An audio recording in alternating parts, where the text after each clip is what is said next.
Muy buenas noches. Bienvenidos a la 2 de Televisión Española, al programa Qué grande es el cine. Hoy vamos a ver una película de Akira Kurosawa, Trono de Sangre, que es una película que, según en algunos libros he podido yo investigar, quería hacer desde hacía mucho tiempo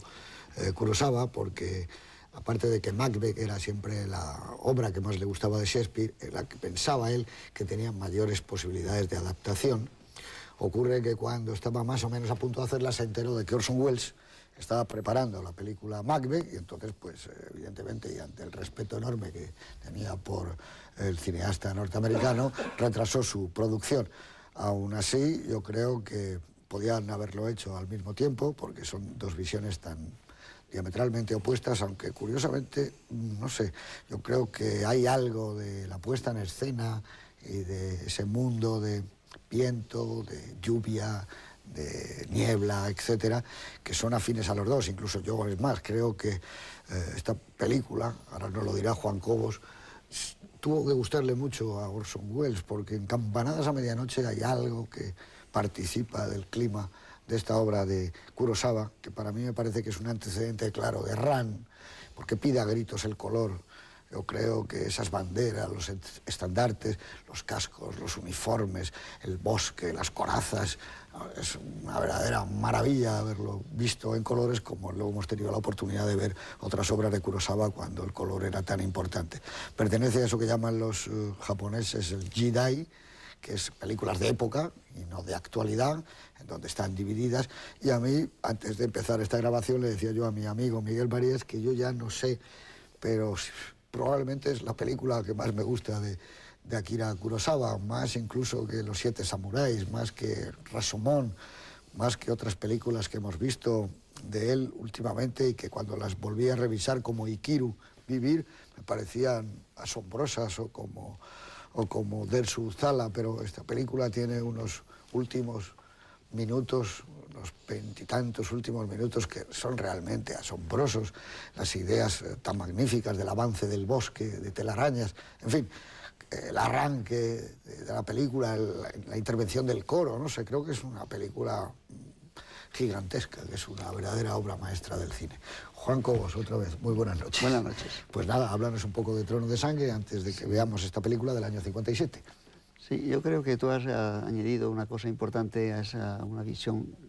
que a veces asemeja entre los dos cineastas, entre Welles y Kurosawa. Yo donde más lo noto, aparte de algunos momentos dramáticos y demás, es en las batallas. Se ve que los dos tenían pocos elementos para hacer las batallas, pero sin necesidad de recurrir a muchedumbres enormes como en otras películas. Ellos consiguen la misma facilidad mediante el montaje. Aquí, como en Campanadas a medianoche,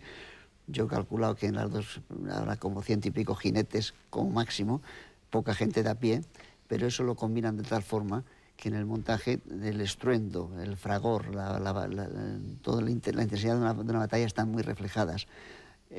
Con respecto a Welles tenía una ventaja enorme, es que a Welles no le perdonaron nunca cuando hizo a Shakespeare los posibles cortes, supresiones, todas las cosas que él podía hacer para reducirlo a los términos cinematográficos, unos textos evidentemente escritos para ser leídos y para ser interpretados, y que hay que aligerar mucho para que el espectador de cine lo soporte, ¿no? Pero creo que Kurosawa, sin embargo, tiene la gran ventaja de que toma de Shakespeare lo que necesita para contar esta historia de ambiciones, pero no tiene que respetar el texto. Es decir, algunos de los estudiosos, eso siempre que hay 14 o 15 profesores que hacen las películas de Shakespeare, se las distribuyen entre sí y estudian las referencias al cine y a la televisión, a Kurosawa le dicen, posiblemente es la mejor versión desde el punto de vista visual que se ha hecho nunca de Shakespeare, pero también es cierto que no tenía las manos libres y no estaba sujeto al texto ni a las críticas que le hacen, así ha quitado tal o cual palabra o así ha dicho el texto bien o no. Es decir, acordaros que en Campanadas, por ejemplo, Welles se rodeó lo más posible de actores ingleses, e incluso la primera parte del prólogo, que lo había leído él muy bien y que estaba espléndido, se lo volvió a leer Richardson para que de esa forma la película tuviese una especie de etiqueta de calidad. Lo que a mí me parece maravilloso es que las supresiones que ha hecho Kurosawa eliminan cosas que son esenciales en Shakespeare, pero que él las quita porque realmente se centra fundamentalmente en lo que podríamos haber sido Lady Macbeth y su marido, y en la lucha obsesiva por el poder. En esta copia, además, que se ve en España, doblada, hay una cosa que falta y que siempre, yo lo he visto en la versión con subtítulos en inglés. Hay un momento que un general, durante la cena famosa donde él ve el espíritu de Mickey o de Banquo en Shakespeare, hay en general el cántico que hace y que de pronto le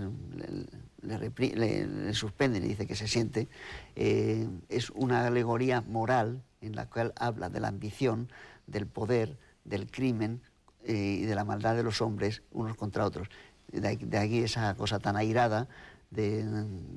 nuestro Macbeth japonés que le hace sentarse. Y aquí no está traducido eso y queda nada más que la japonesa. Yo pienso que además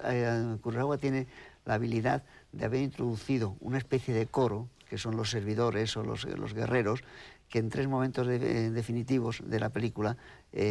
producen el cambio de situación y además comentan lo que está pasando. En la primera vez se dan cuenta de que han mejorado de vida al pasar desde el fuerte a la mansión del norte. En la segunda están tan contentos por la nueva situación que disfrutan en el castillo, pero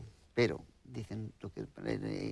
no hay un sucesor, no hay un hijo de nuestro jefe que pueda heredarle. Y en la tercera es cuando reflexionan sobre el abandono en que está sometido su señor, porque ya nadie quiere venir a verle y algunos de los que vienen cerca acaban muriendo. Entonces, todo eso, creo que todo eso le da una compenetración muy grande con el tema y hace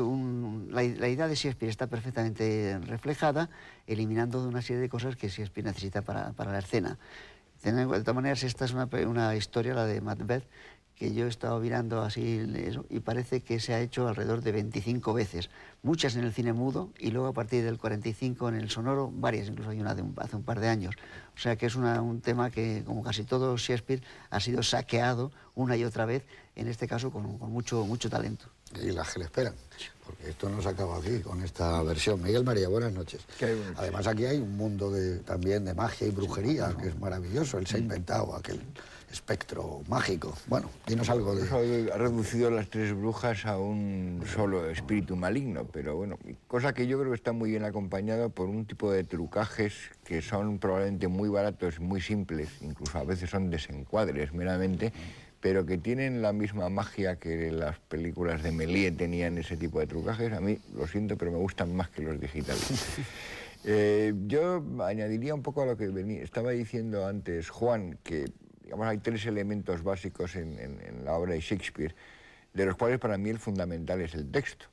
El argumento en sí mismo de Macbeth no me parece que sea un argumento ni muy original ni muy interesante. Lo que hay son los temas y son el texto. El texto, que a menudo es una carga, y una pesada carga para el cine, la verdad es que ha tenido, por la mera traslación al japonés, por el ritmo distinto del japonés, etcétera, se ha podido tomar libertades y supresiones con el texto y además ha desaparecido. Y en cambio lo que sí que ha mantenido, yo creo que con mucho vigor, son los temas.